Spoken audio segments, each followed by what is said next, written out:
From spells that can vanish enemies in an instant, to potions that conquer the hearts of the most beautiful women, ancient magic is no trick, so stick around and I'll tell you all about it. We kick off with the disappearing act. I mean, vanishing for real. No magic tricks, no elaborate setup, just pure magic at its finest. Recently, scholars discovered an ancient book known as the Book of King Solomon, filled with magical spells. One of the spells supposedly had the power to make a person really disappear. The American Mafia used to do that as well, only they didn't use magic. The book belonged to English writer Gabriel Harvey, who was involved in a bitter feud with fellow author Thomas Nash. The feud went on for a long time and took a toll on the health of both individuals. Many well-wishers implored that the two men end their quarrel and make peace, but neither of them would budge.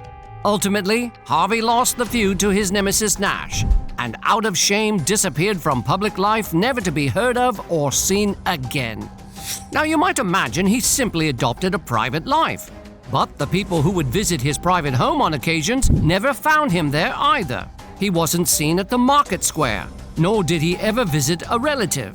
It's not too clear what happened to him. However, many people concluded that he used the vanishing spell in his book to great effect. After all, what better way to prove his magic works than to use it on himself?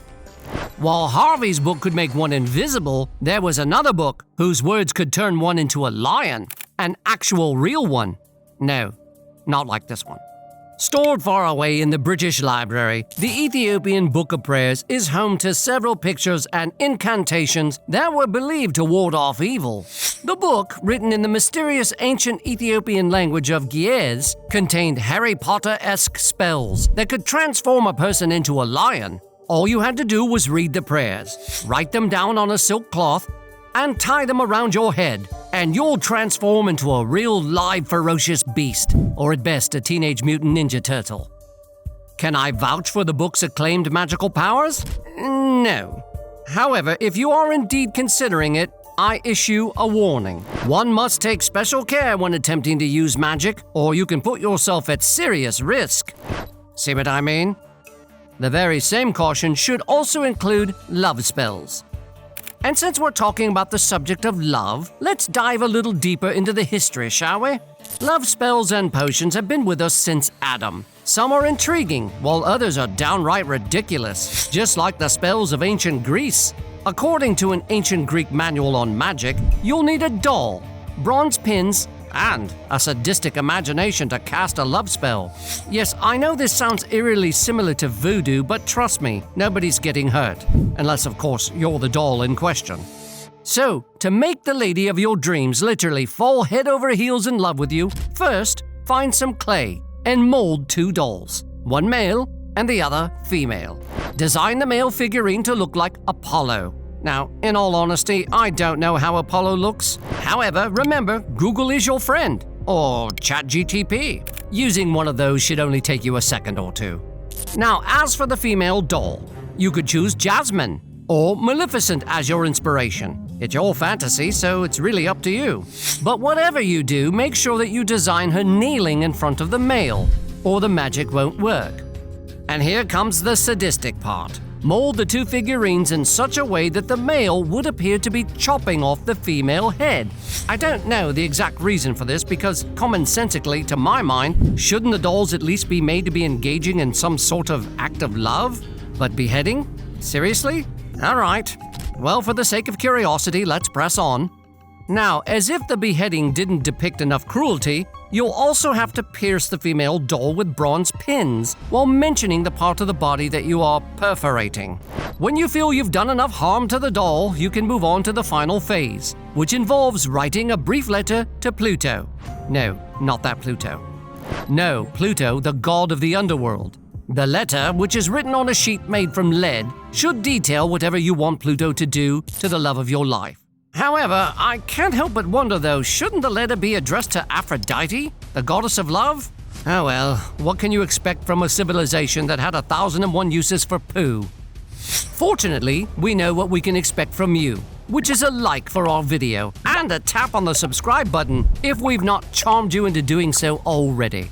Ringing that notifications bell will also get you updates whenever we upload new videos on this channel. Now, where were we? Oh yes, persecuting innocent dolls.